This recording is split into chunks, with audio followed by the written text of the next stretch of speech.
Okay.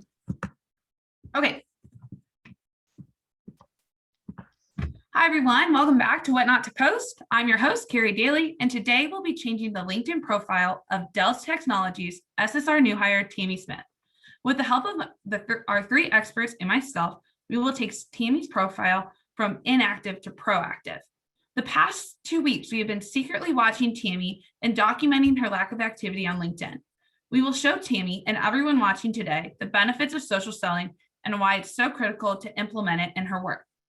Throughout this episode, you will see what social selling is and how and why Tammy and everyone else should implement it.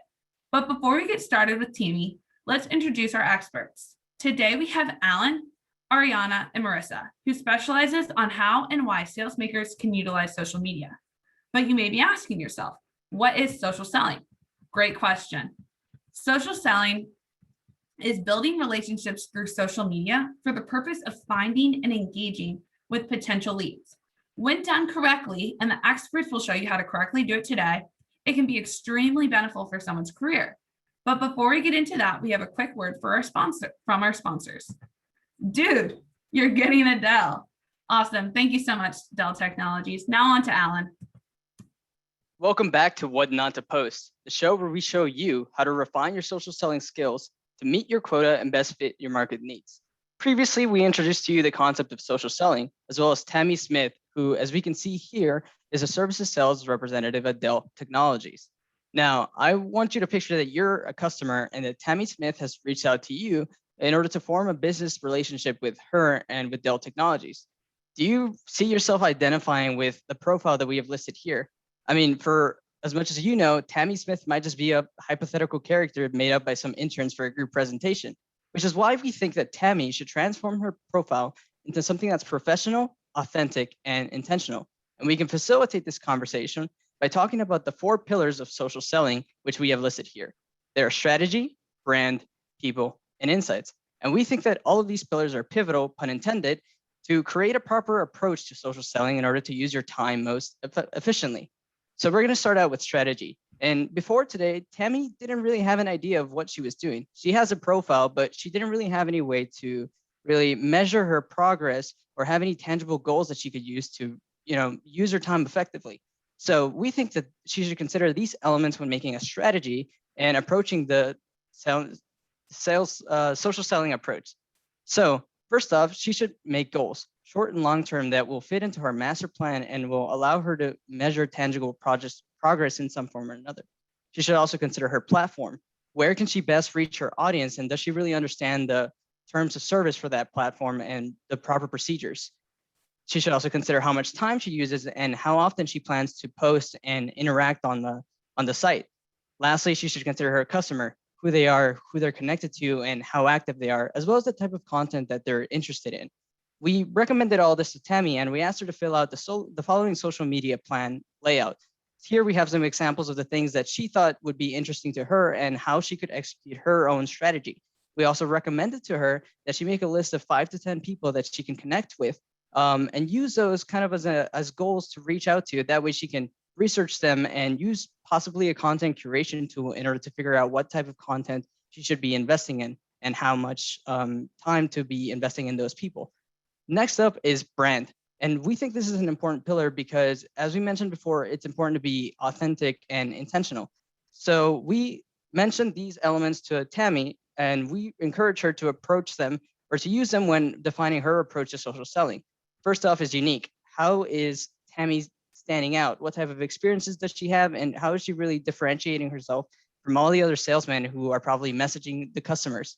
What type of value does she offer? Is it worth for a customer to use their time and to exchange information with Tammy? And how can she provide that value? Is she authentic? As we mentioned before, if people want to interact with a real person behind a screen, not some image on a social media site. So we think it's important to be authentic and to really define what makes you human and what you're doing off the clock. So next up, we have some examples of how Tammy shows that she's authentic and how she shows off her brand. Here we have an example of the Golden Gate Bridge as her headline. Tammy is from San Francisco, and she thinks that's an important part of her comeuppance. So she wanted to highlight that some way in her profile. She also started to dabble in stand-up comedy. inspired by one of her colleagues at Dell Technologies, she decided to take that first step into trying out this hobby that she had, and she used it as an experience to tell, a life story about stepping out and being uncomfortable. And these are some examples, good examples of how to stand out and to really showcase your brand.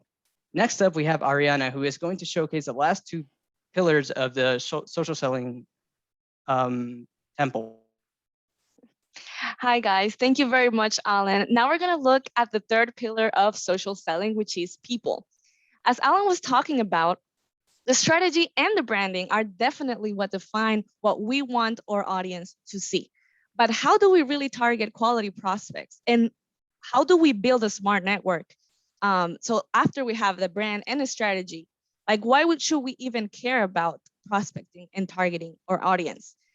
First, we should pay attention to what kind of content gets the most attention. We have to pay attention. We have to look at each platform and look at what gets shared, what gets commented on the most, and what gets reacted on the most. This is key for understanding what kind of information is the most valuable for our audience. Focusing on what your connections and your followers truly care about is the best way to build a relationship based on trust and increase your visibility on social media. Remember, social media is social.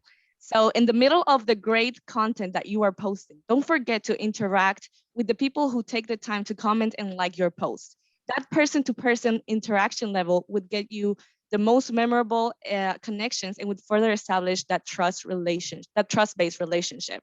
By investing a little bit more time on the quality of your social presence, you will attract more valuable prospects and stand out from the virtual environment that we're in right now. Now we're going to talk about the fourth pillar, which are insights. One of the most impactful ways to reach out and make meaningful connections and create value for both your brand and your prospects will be taking advantage of all the insight we can get by mastering social listening. I just mentioned how important it is to understand what kind of information your prospects are paying attention to and what they find valuable. But how do we really search for that information, and how can we connect this strategy to the insight that we find? To understand this, we need to know what is social listening. Simply, good social listening is all about what you're listening for. That means choosing the right and most relevant insights for your brand and your prospects. Now, I want to hear what you guys have to say, and let's take a moment to put in the chat on a scale from 1 to 5, how likely are you to use social selling as of now? 5 being yes, I want to start today, and 1 is like, Tammy, I don't think you should even bother using that. Awesome. So apparently everybody is liking the idea of social selling, and that is great. Now we're going to have Marisa explain why you guys are making the right decision in social selling.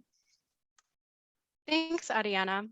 And for those listening back at home that aren't 5s, well, I was never into social media that much myself until I started listening to some seminars and looking at the statistics. I re-downloaded my Instagram real quickly and started working on my LinkedIn.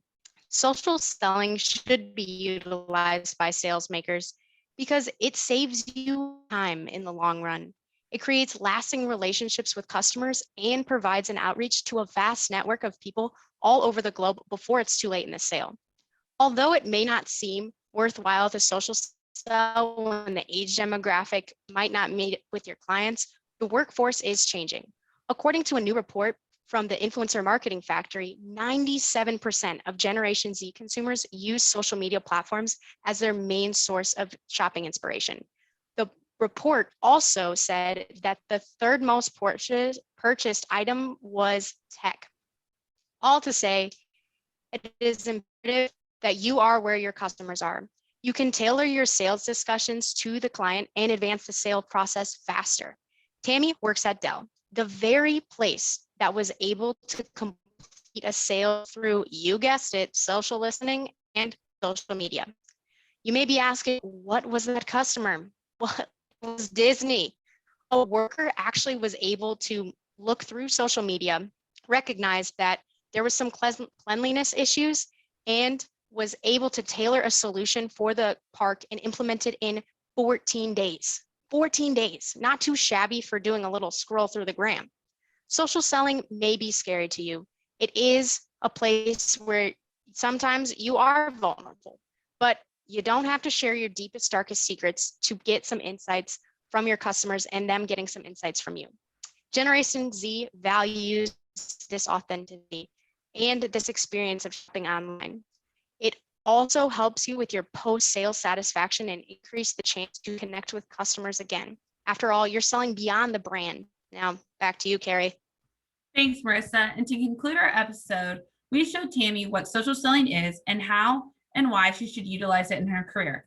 Since customers, especially Gen Z, as Marissa said, do a lot of shopping online through social media, we really focused our efforts to be proactive and to adapt to the markets where our customers are at. You can see from the graph, times are changing and sales makers need to be ahead of the curve. The sales cycle shown in the green line is how it was conducted without social selling, but while the orange shows with social selling. And as you can see, sales makers need to spend a little bit more time earlier on in the process rather than later on. And while doing this, you can see a lot of great benefits. Take Tammy, for example. Since this episode has aired, Tammy has surpassed her quota for this quarter by 20%. Great work, Tammy. Keep it up. Well, that's all for our episode today. Please join us next week as we tackle John Doe's profile. And with that being said, we would love some questions from our social studio audience. Have any questions about implementing social media or social selling in their lives?